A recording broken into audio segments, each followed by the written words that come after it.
Bonjour à toutes et à tous, j'espère que vous allez bien. Ici votre frère l'Afro-Canadien. Aujourd'hui, on va parler de une erreur en particulier. On va parler de beaucoup de choses. Une seule erreur en particulier que j'ai remarquée dans les jeunes couples afro-caribéens que je rencontre très souvent.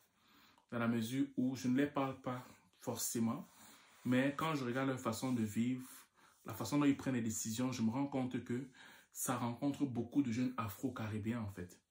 Et bien avant de parler de ça, j'aimerais simplement vous mentionner qu'on a une autre rencontre virtuelle ce samedi 30 novembre.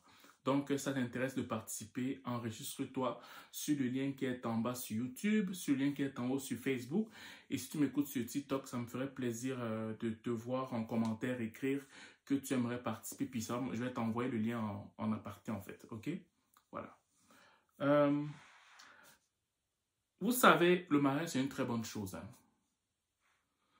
Et ça me fait plaisir de voir beaucoup de jeunes se marier comme moi aussi. Je me suis marié quand j'étais aussi plus jeune. Et ça montre que genre, tu veux prendre ta vie au sérieux et que tu voudrais vraiment te concentrer et être objectif dans ce que tu entreprends en place au lieu de courir de gauche à droite en fait. Fait que c'est un geste honorable. Donc, mais dans la communauté afro-caribéenne, je me suis rendu compte que beaucoup de jeunes, quand ils ou elles se marient, il y a un point que ces jeunes-là négligent. C'est le fait que quand ils sont dans le foyer, quand ils sont mariés dans le foyer, les projections que ces jeunes-là font ne concernent que les deux, à savoir le garçon et la fille. Ça veut dire que quand ils se marient là,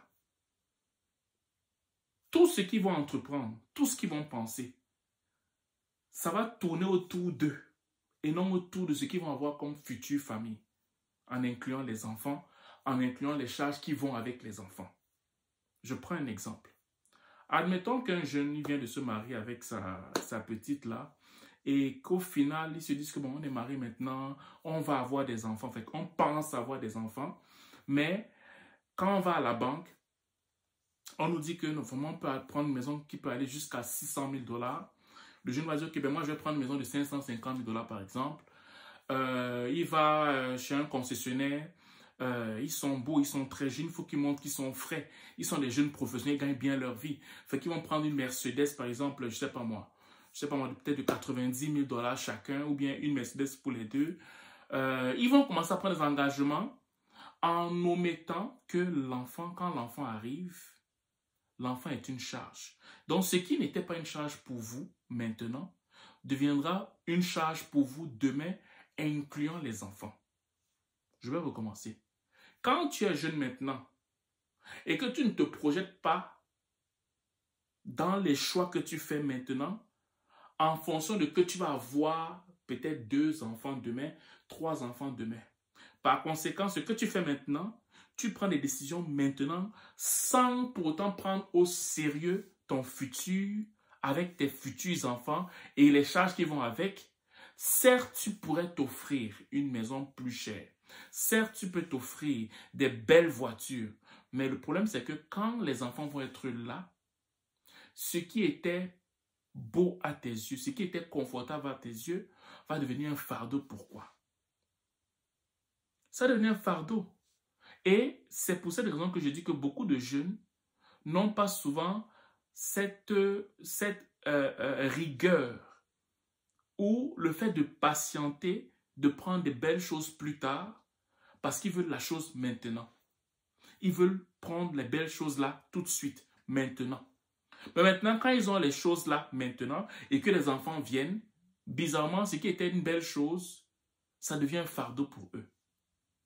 Donc, avant, par exemple, si par exemple, les charges de la maison, quand ils étaient tous les deux, c'était autour de peut-être 3 500 $, avec les enfants, ok? Les charges vont devenir quasiment maintenant, admettons, disons, un bon 1500, 2000 quasiment par mois, ok? Bon, disons 1500, ok? Vous voyez, ça part à 5000 $. Ça part déjà à 5000 $ par mois. Alors que, normalement, tes charges de 3 500 $ par mois, là, tu pouvais bien les diminuer au moins même à 2500 par mois pour vous deux. Ou disons même, oui c'est ça, 2500 par mois pour vous deux.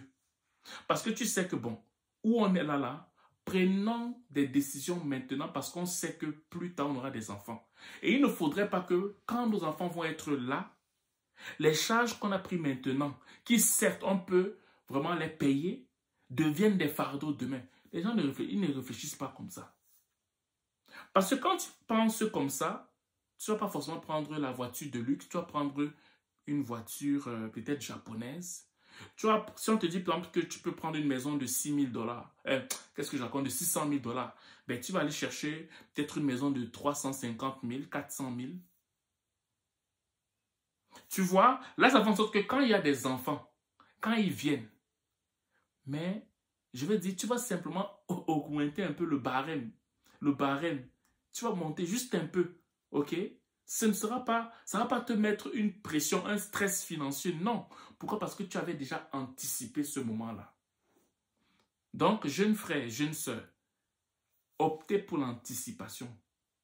Je sais que ça fait du bien de montrer aux gens que vous êtes beaux, vous êtes des jeunes mariés, vous avez réussi dans la vie, ok? Sans avoir commencé la vie, hein. Vous avez déjà réussi, donc il faut que vous achetiez une belle Mercedes, ok? Vous achetez une belle Audi, vous prenez la grosse maison dans des beaux quartiers, alors qu'on n'a même pas encore commencé la vie. Ça, c'est vous tirer une balle sur le pied. Je vous le dis, je vous le répète. Et vous qui m'écoutez, vous savez de quoi je parle. La majeure partie d'entre vous, vous êtes engagés dans des choses que, même si vous paraissez beau dehors, vous portez de beaux vêtements, vous avez toujours vos belles voitures là. Vous travaillez pour vos vêtements, pour vos maisons chères que vous avez prises, alors que vous pourriez prendre moins cher, pour vos voitures chères que vous avez prises, alors que vous pourriez prendre moins cher. Mais les enfants sont là, vous êtes obligés de continuer à travailler. Ok? Et qu'est-ce que ça fait? Ça fait en sorte que, entre vous deux, vous devenez comme des esclaves de vos emplois. Hein? De 2, vous ne vous voyez plus. De 3, les enfants ne vous voient pas. Pourquoi? Parce que vous êtes toujours en train de travailler.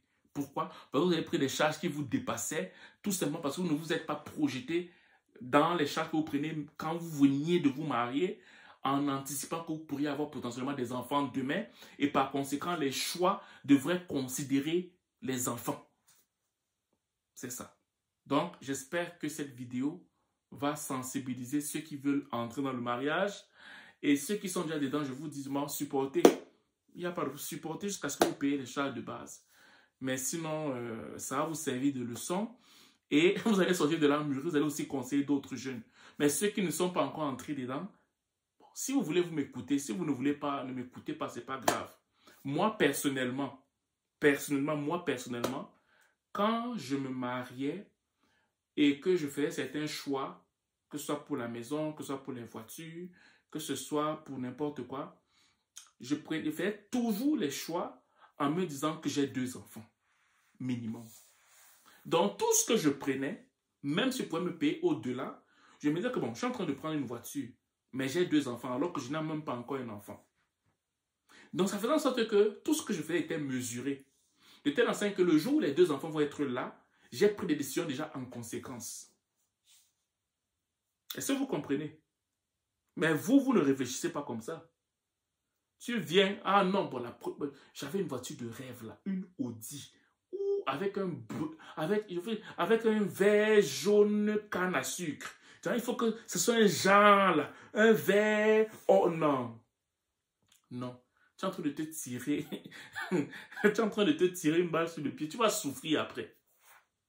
Voilà, j'espère que le message va t'enseigner.